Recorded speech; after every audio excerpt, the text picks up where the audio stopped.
Welcome to Force of Light Entertainment. I'm your host, Michelle, and with me, as always, is my co-host, my sister, Natalie. Hello and good day, everyone. This is episode 46, I believe. 46? Yes, I believe 46. We've come a long way, you all. Yes. And if you have not yet, we encourage you to please subscribe to the podcast if you're listening and leave us a kind review on podcast and give us those coveted 5-star reviews. 5 stars. And then also, if you're watching on YouTube, we encourage you to give the video a thumbs up and also subscribe to the channel. And also share our podcast or our YouTube channel with anyone that you think would enjoy this type of content. Well, today we are going to continue our discussions on movies and TV that get us into the beautiful fall mood. Yes. Our first was our discussion, which was a YouTube exclusive for you podcast listeners. So you can find that on our YouTube channel. It was Silver Linings Playbook. We encourage you to check that out if you haven't. Awesome fall movie to check out. Well, today we are going to continue our fall theme discussions. And we're going to be going back to Hawkins, Indiana to discuss season 1 of... Circa 1983. Yes. We're to discuss season 1 of Stranger Things. So join the conversation and let's talk some Stranger Things.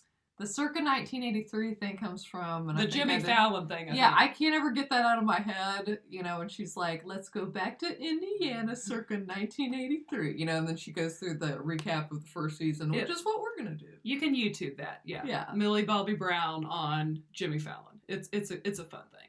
It is. She's so cute. She is. So... we will begin. This is the way we'll kind of do this. Obviously, we can't cover everything in an 8-hour worth of material in, an hour or less.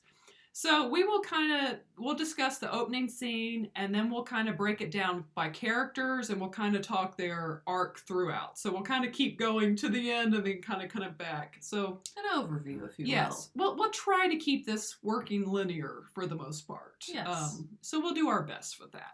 No promises. But anyways, so moving back into this obviously came out in 2016 in July, actually. I don't think I actually watched it, though, until maybe late August. And who told you to watch it, Shelley?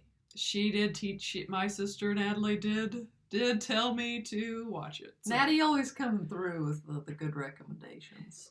Sometimes. But this was a good one. So, yeah, it came out in 2016, and, I think it grabbed all of us right from the get-go. And, we actually have a video, one of the first videos we did on YouTube was us breaking down the similarities between Stranger Things and E.T., Yes. So you might want to check that out because rewatching season 1, it's been a few years since I've watched season 1. Me too. We just had watched season 3 this summer when we did our very general overview conversation about Stranger Things in, I think, maybe June or so. But yeah, check that video out because rewatching it, there are so many similarities between season 1 of Stranger Things and E.T. Yes, there's definitely a lot of inspiration. Totally. Steven Spielberg definitely inspired the Duffer Brothers with Stranger Things. So check that out. And then also, if you are into quote-unquote conspiracies, also check out Camp Hope, which is what inspired the Duffer Brothers for Hawkins Lab and for Elle, this character. It's this real-life military base in New York. And I didn't even know about those. Yeah, it's very, if you enjoy, obviously no one really knows what happened there, if anything happened, but it's fun to listen to, and clearly it engaged the Duffer Brothers' mind enough that they based Hawkins Lab and 11 off of the things that have been rumored to go on at Camp Hope in New York, which is back many decades ago. But check that out if you haven't. But we'll kind of move now into the show, and Natalie, anything you want to say? That opening scene really sets the tone for Stranger Things. What you're getting into. Yeah, so that guy frantically running to the elevator. You feel the suspension. I think the alarm's going off, isn't it? Yes. It's beeping, and then he's trying to get the elevator to... It's kind of iconic, I think. Yeah, trying to get that elevator door to shut, and man, those doors just never shut fast enough. That noise that, unfortunately, you become familiar with that... I can't even imitate it. That noise, the the Demogorgon makes or the monster makes. Yeah. And when you hear, it comes down, obviously, is the implication on him. Yes. And then we immediately go in from there to our introduction of the 4 young boys. Much happier times. Yes, playing Dungeons and Dragons. And of course we have Mike, Dustin, Lucas, and Will. And what did you think, Natalie, when you first saw this? I remember just kind of not knowing what to think with these little kids. Well, I didn't know what to think. It had just recently kind of hit Netflix, and I saw somebody, I think I said this on our original Stranger Things talk when we talked a lot about season 3 in that one, I think. We did. But the first time, I just saw somebody on Instagram, randomly I followed, say, hey, I really like this show, check it out. So I'm like, okay, so I did. And I guess I just kind of believed in their recommendation. And so, yeah, I didn't know what to think when it goes to, I'm like, okay, so it's about middle school boys, But, they are adorable, honestly. And I don't think it's like I've seen a group of child actors and actresses that are so talented in a long time. Yes. They're just so cute and believable and realistic, like in their acting. Yeah, definitely. So it's like, honestly, I enjoy watching them even. Like, I know some adults are like, okay, well, and it does. It takes everybody in the show, but it's like, I genuinely even enjoy the scenes with just the kids. But you get the sense in this opening scene with them right off the get-go that they are kind of these dorks, kind of outcast in a way. But yet you feel like their love for one another and how much fun they have with one another. And, of course, they part ways. I would like to point out, because Steve Harrington, and we're just going to discuss their arcs in Season 1. So we will stay exclusively to Season 1 for each character arc. And, of course, Steve starts off on, I think, everyone's bad side. Yes. And as the boys are riding off on their bikes from the Wheeler house in the second scene of the show, they specifically say that douchebag Steve Harrington. Yeah. So they let you know, like, because at that point, what else could you call him? I mean, that's what he was. So we'll get into Steve in a little bit later, but that rewatching them calling Steve a douchebag right from the get-go, it made me laugh because Steve has so worked his way into all of our hearts into being one of our favorite characters. Yes. So it's just funny to hear them refer to him that way. And then, my daughter literally has a Steve pillow on her bed. Like, that's one of her pillows. Steve the Hair Harrington. He's a great character. He's the man. But so they also, I think Will says to Mike, the Demogorgon, it got me, doesn't he? Right before? And then they take off on their bikes. Well, he definitely says it at the end in the hospital. I think he says it at the beginning. Oh, wow. It's kind of a Yes, before he leaves Mike's house. And, of course, on that bike ride, little Will gets the Demogorgon, kind of scares him off his bike. And I will say this, rewatching it, you really feel for Will in that first scene with the Demogorgon, where there's no worse feeling to me as an adult than a kid feeling alone and scared. Yes. And it is truly, this has touches of horror, obviously. It's not true horror, but that scene to me is kind of horror-like. This is horror-like. Yeah, it is. And that scene specifically, watching as an adult, just a kid, like, Mom, Jonathan, and just so desperately wanting someone to be there. Knowing something's very wrong. Yes, and of course him seeing something coming towards the house and then him running to the shed and even trying to load the gun and just this little kid, it's heartbreaking. You're making me feel bad again. Yeah, exactly. It's sad. And then of course the light and he's gone. Poof. And that really is what made rewatching season 1. I absolutely adored season 2 when it came out. I thought season 3 was probably even better than season 2 and totally loved season 3. Yeah. But going back and rewatching season 1, I realized that this truly is the best season because you were so, when Will disappears, you're like, what happened? This whole season, this whole world is new to you. Yes, everything is new, so therefore the following seasons can never fully get back that, what's going to happen? What's going on? What is this? What's that? And this feel that you get with season 1. Because it was such it's such a unique show. And it was Yes. just so, the way I put it back when I first saw it to my mom, I was telling her about the show, this show called Stranger Things I was watching. It's hard to believe now it's so huge, but when it first came out, and I was like, the word I used was just like, it's different and it's refreshing. Yeah, totally. And so it's, like Michelle said, you can't ever really recreate your first time in this world, like all these things going on. I mean, the show, in my opinion, there might be some out there that are like, oh no, well yeah, sure, they took inspiration from stuff, but the show really, especially rewatching season 1, it's just like genius. That's literally what I tweeted. The way everything comes together and all the things they thought of, and it's truly a show. There are some things, say like action or science fiction or horror, like you kind of care more about like the technical side of things, like what's going on, or you care more about the characters. But in this, it's one of those rare combinations of I'm interested in all of it. Yeah. Like everything is interesting. Yes. The people, the relationships, the monster, the enemy, the upside down. I mean, it just all works. Yeah, definitely. And so then the next day is when we finally meet, or it fast forwards to the morning basically, and we meet Winona Ryder's character, Joyce. Love Joyce. Who, big Joyce stan. Yeah, I really like Joyce too. And you right off the bat get that she's kind of scattered and kind of a disaster in a little bit of a way. And you kind of get the feeling pretty on within the first few episodes that Jonathan's kind of the man of the house, that really the burden has fallen on him to be an adult faster than it should have, like to kind of take care of his mother too. Like even seemed like, Mom, you've got to eat at some point. Like, yeah, or get some sleep. Yes. And I told Michelle, I know she hasn't been the biggest Jonathan fan in the past couple seasons. I think we can just say it. But I don't dislike him. Especially rewatching season 1, it's like, I love Jonathan. Like, I think he's a great guy. I think he's a rare guy, Yes. like sensitive and observant and caring and a great son and an incredible big brother.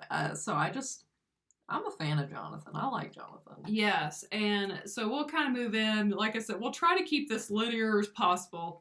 So you meet Joyce, and of course Joyce can't find Will, and she ultimately ends up in Jim Hopper's office, who of course, Jim Hopper is the police sheriff or chief, no, the chief of Hawkins. And right off the get-go, I mean, Hopper is one of the greatest male characters that they've done in a long time. I would totally marry Hopper. I mean, Hopper is just truly a great character, and he's got that great line when we first meet him. Well, and let's start with where we meet Hopper. We meet Hopper waking up, taking pills, chasing the pills with beer, I think. Yeah. Like first thing in the morning. Like his life is clearly a mess. And you're kind of like, who is this guy? Like, we're meeting him at a low place. We are. Like, who is this guy? Does this guy really care about his job? He doesn't seem to when he walks in. And then no, at that time, I don't think he takes it particularly seriously because he's come from like a big city. From New York City. Yeah, detective, and he's back in, Hawkins, and he's kind of like, oh, what little issue of, minutia are we going to have today? Yes, and of course, that's where... Did I just say minutia? She did. We'll ignore that. And of course, Joyce tells about her son being missing. So we'll try to... we'll move out now. We'll just talk. And that whole interaction is very funny. It's very funny. Even though it's like, obviously it's very serious, but just the way they go back and forth and, like... Well, my husband or the kids say this. Well, is he? You guys know what I'm talking about. But it's just, his... He's definitely not on the same page with her in the beginning. He's just used to things being kind of like nothing happens here, it's going to be fine. Now, I'll tell you what scene, and then we'll kind of go back to Joyce and Hopper and work on their arcs throughout. But a scene that cracked me up in the first, I believe it's the second episode, is Hopper goes to the school to talk to the boys. No, I think it's the first episode, actually. Yeah. I think it's the first. And he's got one of his policemen with him. And Hopper's like, one at a time, as the boys are like just talking a mile a minute. And they're like, he rode his bike on Mirkwood. And Hopper looks at the other guy and says, is that a real road? And he goes, it sounds made up to me, sir. And it's just the way they exchange. The whole exchange is just so humorous when you're watching. It is. And everyone just does such a great job. But Natalie, so we don't just keep walking through scenes and episodes, or we'd be here all day. Or we could, because we love so many. We do. We really should just done an episode by episode breakdown at this point. But let's kind of begin to talk characters. So we'll talk Joyce and Hopper's arc. And I will say, I believe season 1 overall gives Joyce and gives Winona Ryder the most to work with. Yes. Yeah, because Winona Ryder, you know, I think it's kind of well documented. She is an incredible actress. And up until Stranger Things, we hadn't really seen her a lot for a few years, you know, after, I guess, the incident. Which shall not be named. We'll just keep going. Nameless. But yeah, and she had so much great material in season 1 to work with that maybe she didn't necessarily have in the next 2. I mean, she certainly had some good material in season 2 and even some in season 3, but to really show off the extent of her acting abilities in season 1 as this concerned mother, and you know, as a mom myself, it's just when you place yourself in her shoes, and she does such an incredible performance of like, I will go to the ends of the earth, you know, if I think there's a chance, even if everybody thinks I'm crazy, and I love that about her. Well, and that's what I was going to say, rewatching this, one, you just so feel for her. The fact that the fact that her son has gone missing, and she kind of knows something's happening. And to me, it speaks of like a mother's intuition, that, you know, mothers can have, kind of knowing their kids, I think, better than often the fathers do. And I mean, I think it's true. You know, it's just kind of true. Let's be honest. And the fact that throughout this, that she will not give up on her son. Yes. It's very touching. And you see through that. She does not lose her determination. And contrast that with his biological father, who is just a total piece of trash, who doesn't care about Will or Jonathan at all. And you've got her, who will not give up no matter how many people, her son included, think she's crazy. Though I will say, you know, sometimes we use the term father, because yes, biologically that's true, but to me he falls in the category of he's not a father. No, he's worthless. And that's another thing I appreciate about Jonathan, is he just kind of firmly accepts that and recognizes that, and he's not a fan. And when we finally learn, you know, this does relate to Joyce, that the only reason the dad was even there was to make money, you know, and that's the ultimate deadbeat type move. And she kicks him out of the house, and it was like, that was him very out. Good. But one of these, okay, we'll kind of do a standout scene with each character. One of the standout scenes to me of Joyce, well, okay, for starters, the lights was genius.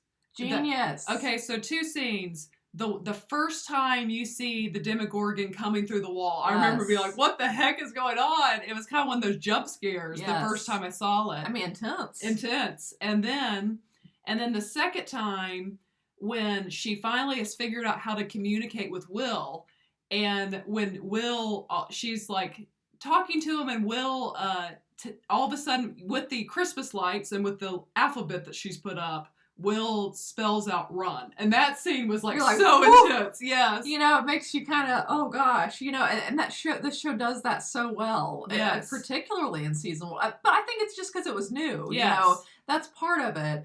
But yeah, that whole, now I think in everybody's mind, when you think of Stranger Things, the painted, you know, just raw A, B, C, the alphabet and the lights, like it's iconic. It's iconic to Stranger Things. It truly is. What a iconic. Genius idea. Yeah, totally iconic thing.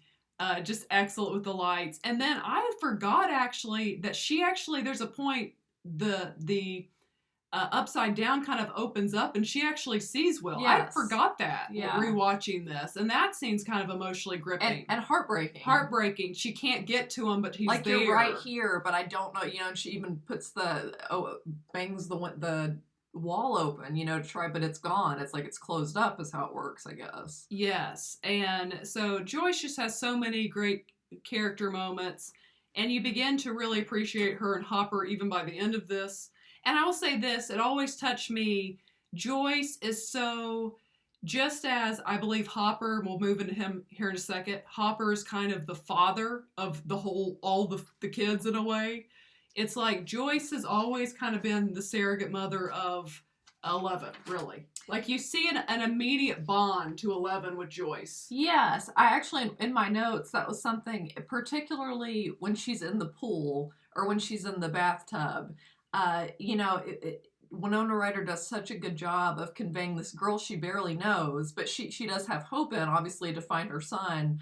But I find, in my opinion, she shows more love and care And even like 11 being in that scary world and hearing Joyce's voice. Yes. Like, yes. you're okay, it's okay. Just that comforting motherly voice. It's like she received more love and care from Joyce and that hour of knowing her than she had in her whole life from Papa. Yeah. You know? Yeah, we'll get to him later. But so I can't be a bigger fan of Joyce. I just love her character. No. And of course it's obviously wonderful at the end when she gets her son back. But we'll kind of move now into Hopper. And we've already set up where Hopper starts. But Hopper, as popping pills. Yeah, popping pills and not taking his job serious. You very quickly begin to see he does begin to take this serious. And you kind of love to watch that transition. You like do. He starts to realize, like, whoa, like something's actually going on here. And I mean, standout scenes for Hopper. At first you're like, that. Now they throw out, oh, you were a big time cop in a big city. So that's thrown out there. But you've only seen this cop in a small city that doesn't seem to care about his job.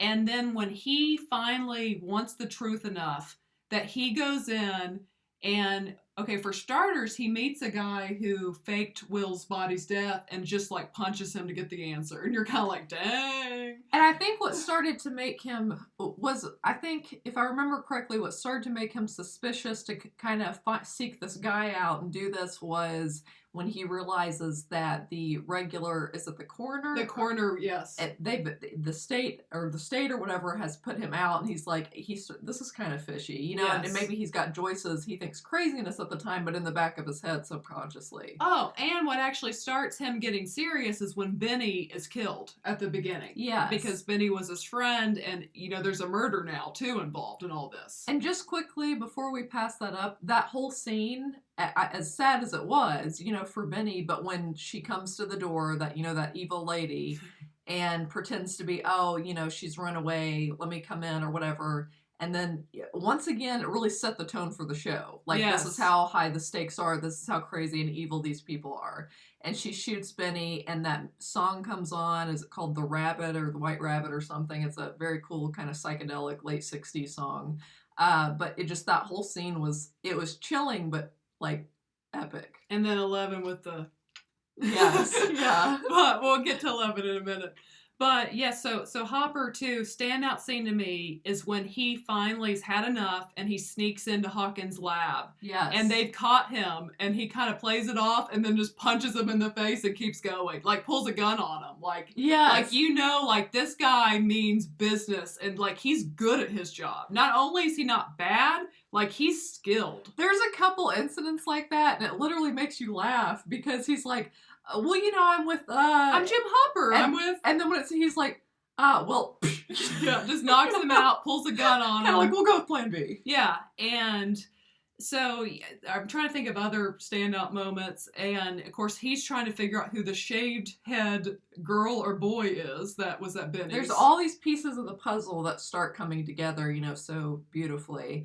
But another, you know, and I hope I'm not hopping ahead no pun intended, hopping ahead too much with Hopper here, but the scene that, yes, they drug him, yes. You know, at the lab. He wakes up, realizes, hey, yes. something's not right here. He starts looking for bugs, finds the bug that they're trying to record him. That's when I think he really starts to know, okay, some kind of weird crap is obviously going on here. And he goes over to Joyce's, and that moment he checks for bugs, you know, gets them out, and he sits down with her. It is so satisfying.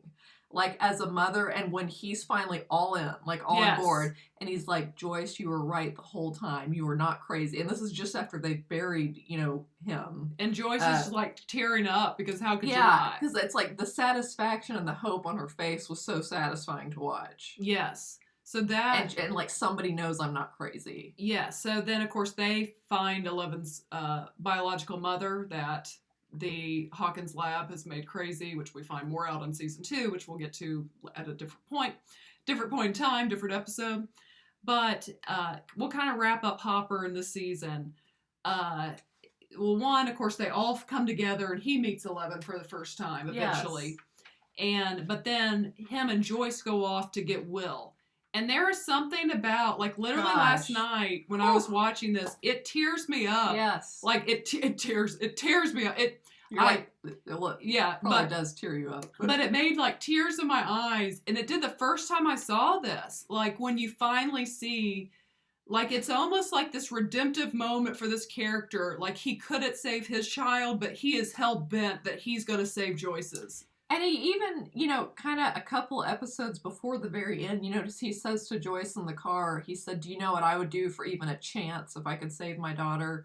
You know, and it's like, and it is when it so brilliantly takes you through those flashbacks of him, and him crying, you know, being strong with his daughter and reading to her, and then him just crumbling, this big strong man, and crumbling out in the, you know, I mean, it does. I mean, it'll bring a tear to your eye. Just like, I can't even imagine as a parent, you know, it's just the pain he was going through. And it's like, you see in this very emotional scene, it's like Michelle said, it's like, and like he tells Jonathan a couple, like, I'm going to find your brother. It's like he was going to do this, and you had faith in him that he was going to make it happen. And you kind of see why it was so important to him. Yes, and that's where, like, that whole scene of him getting him back, I mean, and then even, like, him pounding on Will's chest. Yeah, like you could tell how much it meant to, like, this is going to happen, dang it. Yes, like, I'm going to make this happen. And that's what truly, by that point, you love this character. Yes. Because he is so well, again, it truly is this case of, like,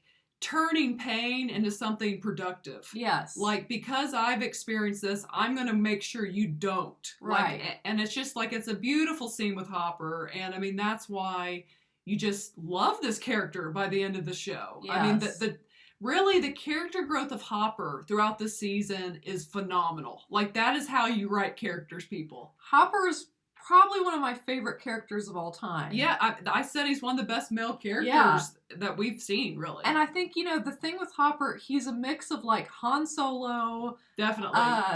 What is it?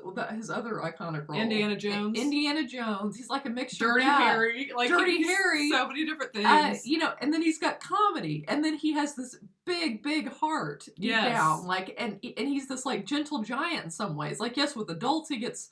You know, he takes care of business, but like with kids, like the more he's just like this big, lovable, I'm gonna protector. Like it just, once again, I love Hopper, man. We're gonna have to, we love him. We can have a whole thing about Hopper. We're gonna have to move on to the kids, or we're gonna be here all day.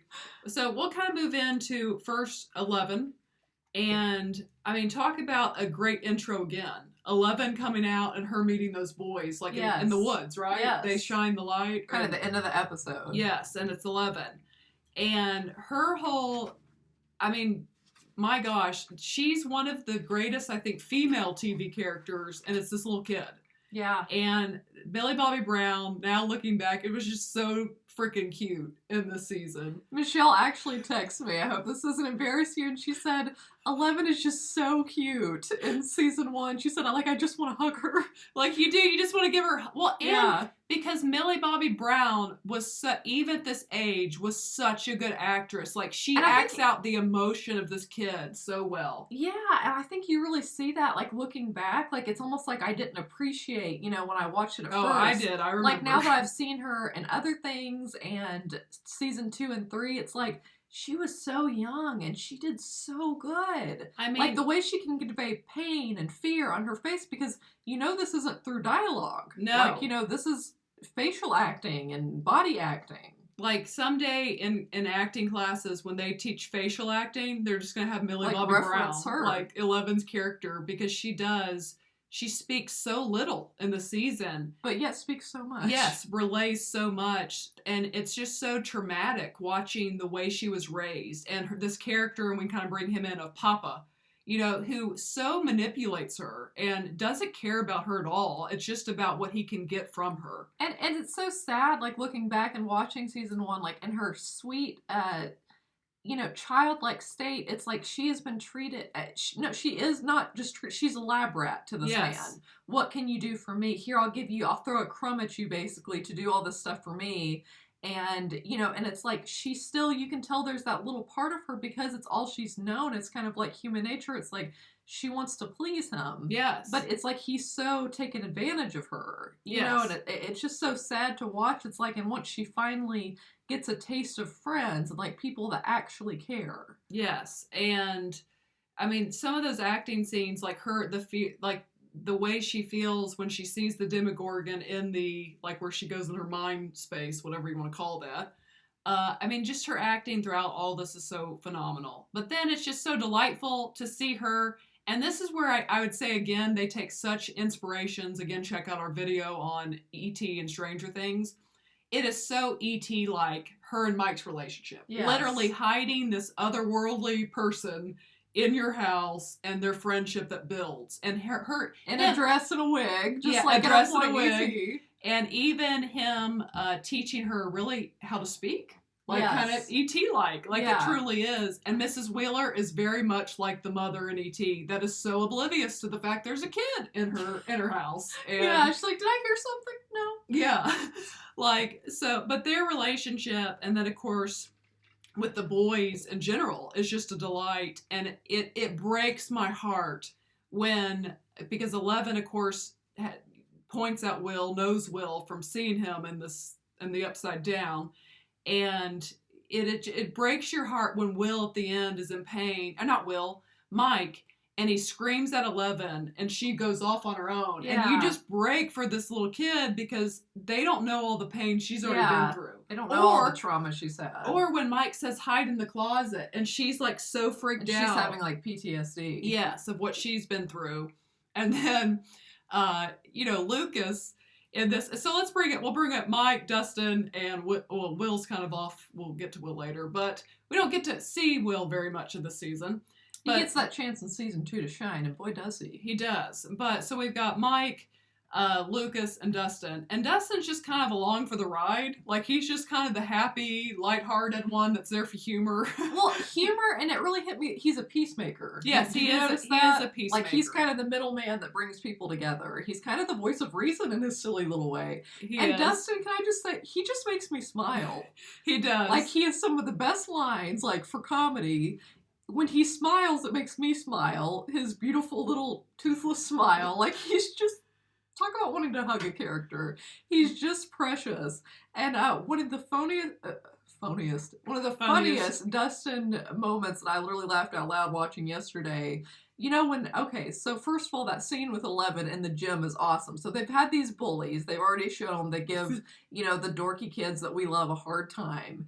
And so she's accompanying them in the gym. She's at the school with them. And once Mike, they've been so rude about, my gosh, how insensitive can you be about their friend dying for all they know? And they're so rude about it. And Mike, decides he's going to be a man up and stand up, and he pushes one of them. And then it's like, oh crap, because these guys are going to come after me.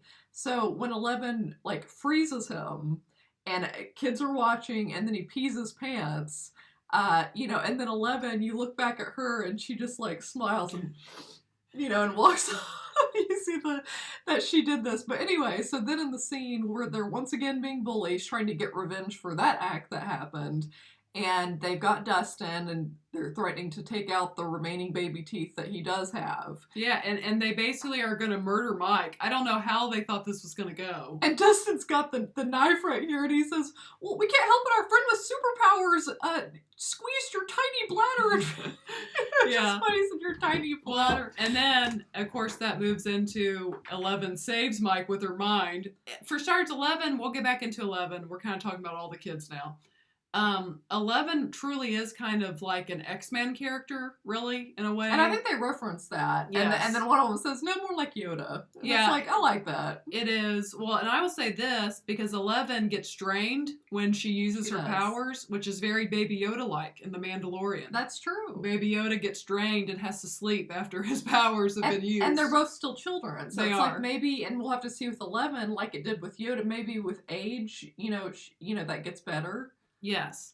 And so anyways, I do love when she saves them, and they all hug, and it's a sweet scene at this point when she saves Mike, and Dustin's like, she's our friend and she's crazy. Yeah. But they, and now and Luke, the way she walks up, just so in charge. You hear the music and you see her, she'll kind of do her head down and look, and just so intense, and wipe her nose, because she's used her powers.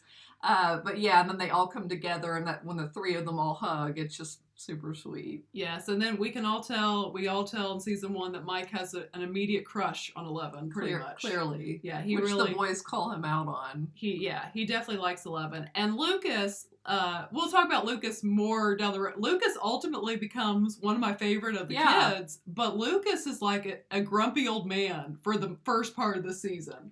And, like, and I thought that too. And I was telling Michelle when our brother finally watched it, I convinced him to try it too, I guess. But he said, he's like, it kind of like, he's like, you kind of understand Lucas though, because it's like all this does seem so crazy. It does, but he's very intense about it. But he's very intense about it, yes. But Lucas totally redeems himself He does. in the episode 7 when he warns them that the bad guys are coming, and he ultimately apologizes to 11 and really humbles himself, and it's sweet. And she says, "I'm sorry too." Yes, because he had gone fed up with her not taking them to where he thought they could get Will. So you understand all sides. And just in her one-word communication, friends. Yes. But Lucas really begins to totally endear himself to you. And then I love when the Demogorgon is coming at them at the very end, the last episode, Lucas in a slingshot. Like, that's gonna get, but he just goes for it. He tries. And that's one thing they set up from season 1 clearly. Like, Lucas is a brave kid. Like, he is, definitely. And that's one of the reasons I love Lucas, especially moving on in the next seasons. Like, Lucas, he's a go-getter. Like, he's one to react. He's got that tenacity. He does. He always has, like, he's always going to do something. He's a quick reactor. Yes. Yeah, I love Lucas. But yeah, when he gets the slingshot with the Demogorgon, but it's just like touching, like that's all they had, and they were going to go for it. And then that last one, and they slow motion, and then it goes against the wall, and they're like, whoa! Like, I think at first thought they're like, I did that. And then they realize, oh, 11's calling the shots back here. Yes. And, but yeah, 11, and then, let's just be real, 11's final moment too, where she, and even Mike comes after her and like, nope, she just makes him go flinging back and kills the Demogorgon, and is the hero to all of them. But we'll kind of move in.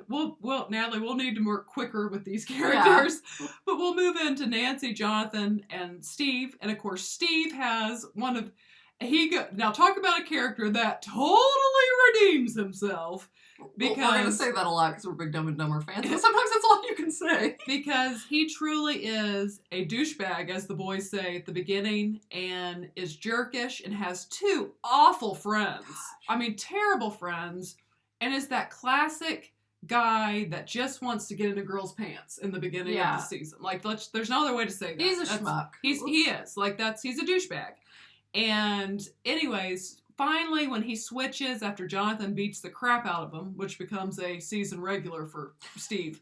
And anyways, it's coming once a season. Yes. And anyways, it finally clicks, and he tells off his 2 jerk friends, and then he goes. That was like the moment, watching back, that was the turnaround. Like, I didn't know watching it the first time that it would ultimately go where it went, but that was like something was clicking for him. Yes, because ultimately he's more just wants to be popular. I don't think Steve truly was a bad guy. Right. And, kind of like how he did genuinely care about Nancy. He did. And then it was his ego got bruised is what happened when he thought she was with Jonathan, not understanding at all the situation, which you would later find out. And, of course, Steve, it's just so humorous that Steve shows up to apologize to Jonathan at Jonathan's house. Yeah. And they've got, have already cut themselves, and the Demogorgon is coming. The show's about to begin. Yeah, and he comes in, and then it comes through, and he's like, what the? Like, what was that? Like, he doesn't know. But I just love that he's about to leave. They're like, leave. And he leaves, and he's at the car, and he sees the lights flashing the house. He's like, I gotta help him. And the fact that he goes back in the house, picks up the bat, and just goes to town. Like, that's when you love Steve Harrington. When he's got that bat, and he's, like, all in with them, that was the moment he endeared us. Yes. He became endeared to our hearts forever at that point. Yeah, like, you can't not love Steve Harrington. You can't go back on Steve at that point. Yeah, the fact that because a true jerk or selfish person would have or even just a scared person would have wow, this is free, I'm getting out of here. Like, I'm out of here. But the fact that he was courageous enough, and that literally came in swinging. Yes, well, the fact, too, that he came to apologize to Jonathan. Yes. So he's humble enough to do that. And then also, of course, we know he buys him a camera that he had broke at the end of we broke at the beginning, but then he buys him the camera at the end. But the fact that he was willing to go back in there and fight with them to the bitter end, I mean, you gotta love Steve. And I mean, I feel like that every time we talk about Stranger Things, it's just me saying Steve. how I love everybody, but I do. It's like there's just so many good characters. Yeah, I mean, it's a phenomenal show. That's what part of makes the show so great. But yes, like Steve. Yeah. Love you, man. Yeah, and then you have, of course, Jonathan, and we've already talked about Jonathan being truly kind of the man of the house and taking care of his mother and taking care of his brother. Truly, this burden falls on him at a young age, but he does it and is a very good guy. Yes. And you see that, and he's treated like crap at the beginning. But then Nancy he pulls at her heartstrings from the beginning because you can tell Nancy, and that's the point of Barb. Nancy is like a good grades nerd when this starts, who all of a sudden has got the eye being pulled into the popular world. The cooler world, and Jonathan kind of almost pulls her back out of it to a degree. Not that she's not cool, just that like you don't have to fully go down that. And I think he tells her, like, when they're first talking in the woods, like, you know, what did you see when you, like, I saw somebody... that was themselves in that moment. Yeah. But yeah, so Nancy is just, they're two really good characters, and you see Nancy, of course, she feels terrible, and, you know, justice for Barb, everybody. I mean, talk about a brutal scene. The opening scene where you see Barb in the pool in the upside down trying to get out of it, that's where those touches of horror come in. Yes. Like, that is a horror scene. Like, it truly is. Yeah. Because it's this innocent, good friend that really wants the best for her friend. I was going to say, you know, too, like, we all need a Barb. Yes, you need a Barb in your life, guys. Not a Carol. Carol sucked. Was that her name? Steve's... male friends, I know it's like girlfriend. Tommy. I think it's Tommy H and Carol. I think it's Carol. Like, she's awful. Don't hang out with her. Gosh. Like, Barb is the friend you need. Like, she truly had her back. She cared about her. She was trying to keep her from doing stupid stuff. From making bad decisions. And the fact that Barb died, I mean, it's just that kind of bothered me even back then. It was like, well, that's kind of a different take on horror. Usually the good girl lives in horror movies, but I mean, that seems brutal, but hashtag justice for Barb. That's true. That's all we can say there. Love. Yes, for Barb. And you were a good friend. She was. Anything else on Dustin and Nancy? I mean, Nancy, talk about someone who's got some ovaries of steel. I mean, she's got some guts. She really proves herself. You know, to reference season 3, when, what is her name? Gosh, the new character in season 3. I've forgotten for some reason.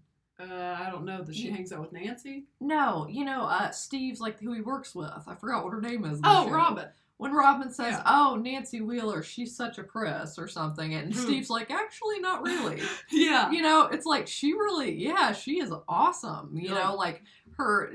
I mean, of course, she's traumatized after, and I thought, like, as she went into that tree, I thought, "Girl, you're braver than me." Going into that nasty tree. Yeah, with that slime. Didn't mean to rhyme there, but... But yeah, she, and the fact that her and Jonathan were willing to cut themselves to try to bring this thing so they could protect Hop and pretty much to clear the path for Hop and Joyce to go get Will. Well, and she's the one that says, like, I want to finish this thing. Yeah, and I mean, she's the one that can shoot a gun.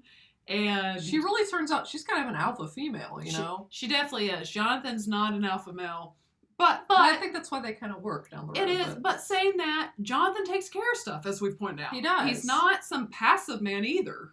He's just not totally He that might not be the alpha best with the gun, no. You know, and stuff like that. But Steve's definitely better with the bat, but... Yeah, Steve owns that bat. But both of these characters are just, you know, very good characters, likable characters. Anything else that you want to say about any of them? Not that I mean, I feel like I could just sit here and say how much I love Steve for an hour, but... We love you, Steve. We do. And he totally redeems himself. But we'll kind of move in. You've got... Before I talk about Miss Wheeler, Papa, I think Papa truly was a good villain. Like, you thoroughly enjoy when that Demogorgon jumps on Papa. Like, it was kind of like, Papa needs to go. Like, I remember our brother watching it, and, like, I think he was texting me, and he's like, Papa needs to die. Like, you know, like, I think he hated it more than I did, you know, watching it for the first time. And the way he just manipulates, even when he goes into the Wheeler's house and manipulates them, like, he's awful. and manipulates Mrs. Wheeler in particular, because we all know, and we can touch on this, Mr. Wheeler is the lights are on but nobody's home. Like, Papa, if you ever need a commercial for why, I personally believe in small government, it's Papa. Yeah. Because people that have unlimited power, you get Papas along the way. Like, you get you some Papas. You get you some Papas. Like, he's truly a scenario of someone who got a lot of government-given power and abuses it every step of the way, doesn't care who he hurts. He is just truly a terrible person, but it makes for a great villain. It does. You have to say it does do that. When he's like this creepily attractive older man. Yes. Yeah, he was just very well cast, in my opinion. And even Mrs. Wheeler says when he leaves the house, and it is so creepy the way he asks her, like, will you put your trust in me? You know, and like looks right in her eyes. Well, that's kind of what Big Brother, our government likes to do. Yeah. I think he pretty much for the 80s stands in as a type of Big Brother, like for government. Really. Right. And you can tell she's so scared. And as soon as they leave, she says, that guy gives me the creeps. And then I think her husband, man. Yeah, he's like, if our government says it, it's right. Like, he's just that That's kind of an example of the trusting, the government, they only want good for us. Yeah, they don't ever do anything bad. Right. Like that type of personality. Are you enjoying your dinner, Ted? So we'll move into Mrs. Wheeler and Ted. Because Mrs. Wheeler, although doesn't have tons of scenes, is truly another case where Hopper is this great father that we see ultimately, and you see that, especially by the end, you see how much he loved his daughter and how much he cares now for these other kids. Mrs. Wheeler, although oblivious to the fact that there's a little girl staying in her basement, she's still a really great mom. She still is a great mother who deeply cares about her kids. Yes. And you see that throughout, and there's a scene, I think, with both of her kids where she hugs them and you just truly feel the love. And that kind of becomes like an annual, I shouldn't say annual, but every season. I know, at least with Mike, and it seems like with Nancy, but with Mike, there's going to be a big Mrs. Wheeler-Mike hug scene. They give her a scene with both of them each season. That's emotional. Just like every season, she's going to call out Mike and he's going to say, "Not now, Mom!" He's going to yell. Or something like that. Like, he's going to get so annoyed with her. There's going to be one per scene, he's going to scream, "Not now, Mom!" And then there's going to be once per season where he cries in his mother's arms. Yeah, it's like when the chips are down, like... He goes to his mom. Karen's there. Because you're not going to go to Ted. No. Nah. Ted doesn't even know what's going on. But Ted is pretty hysterical. Like, he's a pretty humorous father in that sense. And then Natalie pointed out that little Holly goes in and sees this thing coming through the wall. So that happens in season 1. And she's surprisingly not that scared. Like, she just kind of stands there what's in interest. That? And in season 3, she notices the trees moving when she's up on the Ferris wheel. When the monster's moving through. And so when we rewatch this coming week, we're going to be rewatching season 2 because we'll be discussing that next Sunday. We're going to take note to see, does little Holly notice the monster in season 2? Yeah, I kind of forgot. Because I put that together for the first and the third season. I thought, I wonder if that happened in the second season. I'd just forgotten. Like, there's kind of a theme there with little Holly noticing things. Yes. So little Holly, and that's kind of, I almost feel like little Holly, but she can't quite be because she doesn't speak and doesn't bring that level of cuteness. She's almost like the Drew Barrymore of E.T. Yeah. The little kid wandering around. Right. But, so anything else you want to say about Mrs. Wheeler or them in this season? Not that I can think of. Yes, no. I'd say. So any standout scenes or episodes as we're wrapping this up? I would say, I mean, there's I think we've kind of named standout scenes as we've gone along with each character. Yeah, I think we have. It's hard not to when you're talking about the characters. When 11 flips the van. Oh, and that is so, okay, that whole scene awesome. is so E.T. Yeah. Kids on the bike being chased by the government authorities. And then, of course, in E.T., they fly with the help of E.T., where in this, she flips the van. And I love when Dustin says, "Did you see she flipped that van?" And Mike says, "No, I missed." Yes, of course I saw that. And I will say, it's hard to say what's a standout episode. I mean, I'd have to say the final two because it's just like all the chips are on the table. Everything's come together so beautifully, like it always does in Stranger Things at this point. Yeah, they do kind of, and I don't mind this. Like, I'm enjoying There's a formula. There's a formula. Like, they set the season up the first few seasons. Like, things get more intense towards the mid to end point, and then those last two episodes are going to be like dynamite. Well, here's the formula.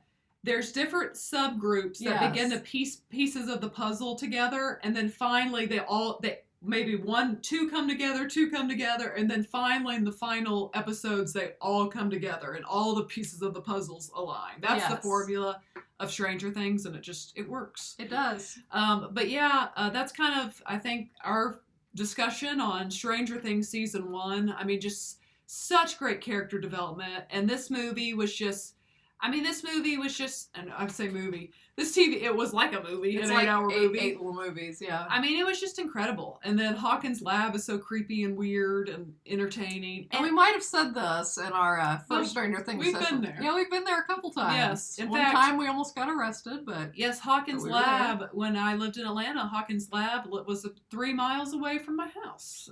Strange things were going on. We've got pictures there in front of Hawkins Middle School. And Hawkins High. We did take pictures in front of it, but I took pictures of it. Yes, Hawkins High. You see some of like where Nancy and Steve are, like in the little alleyways at school and stuff. We've stood right there. The football field you see in season 2 that Will's very much in, like when he gets but we'll get onto that in season 2. Yes. But yeah, we've been to several locations. So we're at Mike's house. Yes, we have. Yeah. Dustin's house. We couldn't find Lucas's. Yeah. But now that I've seen it again, I may want to give it another try. We'll go find it. I think we can find it. But that's kind of our discussion on Stranger Things season 1, and we plan on discussing and again, I decided to do this because when you watch this, even though it came out in July of 2016, it is so fall. Like the leaves were changing. It's literally set in November of 1983. It is just such a beautiful, awesome fall show. So if you've not watched Stranger Things season 1 in a while, I had so much fun. I did too. I honestly didn't know I would enjoy rewatching it so much after it had been a couple of years. And you forget stuff that you don't realize. So if you've not watched it in a while, I really encourage for fall going back and watching Stranger Things season 1. Honestly, it left me excited to rewatch season 2. I too. I was like, I can't wait to start season 2. I mean, this show's it's phenomenal. It's one of the best shows that has been around. I mean, it's fantastic. One of my top favorites of all time. Yes, and as we're closing too, I mean, just the theme music, the music that plays throughout the different sounds of the show. The music, phenomenal. Their original music, and also I will say incredible soundtrack. Yes, like of music that they pulled from various artists to play at these right moments. Like just crazy good soundtrack. Yeah. All the 80s vibes. Yeah, I mean, everything about it is good. And then you have fun, too, rewatching and seeing how little all the kids were in this. I mean, it's just so fun. Cute. They were so cute. So we encourage you guys to check out for our fall recommendation, to check out Stranger Things Season 1 again and have fun with it. And if you're watching on YouTube, leave in the comments some of your favorite scenes or your favorite characters. Yeah, who's your favorite character or characters? Do you have a standout scene from season 1? I know it's hard to name just one of each category. There are many. Yes, but we like this to be a conversation. As we always say, join the conversation. So if you're on YouTube, you can join it in the chats. Let us know what you think. Or the chat, the comment. Let us know what you think in the comments. And don't forget to subscribe and like the video. But that is it for this episode of Force of Light Entertainment. We appreciate you all joining the conversation and encourage you to check out some of our previous episodes. And you can look for a new episode every Sunday. And of course, on YouTube, we'll have some other ones sprinkled in. But for our YouTube and podcast, expected on Sunday. Yes, for podcasts, this is a podcast episode for podcasts every Sunday. Unless something happened, and then we usually let you know on Twitter if we're not going to have one or if it's postponed to Monday or something. But typically every Sunday. Yes. That was a long way of saying that. But But anyways, if you want to reach out to us, you can find us on Twitter and Instagram at Force of Light Entertainment. And I am Michelle34Smith on each. Natalie, where can they find you? I am Natalie R. Grace on Twitter and NatLovesBella07 on Instagram. Yes, and again, we appreciate you all. And again, join the conversation. And next time, let's talk some more entertainment. All right, see you guys. Bye, guys. Bye.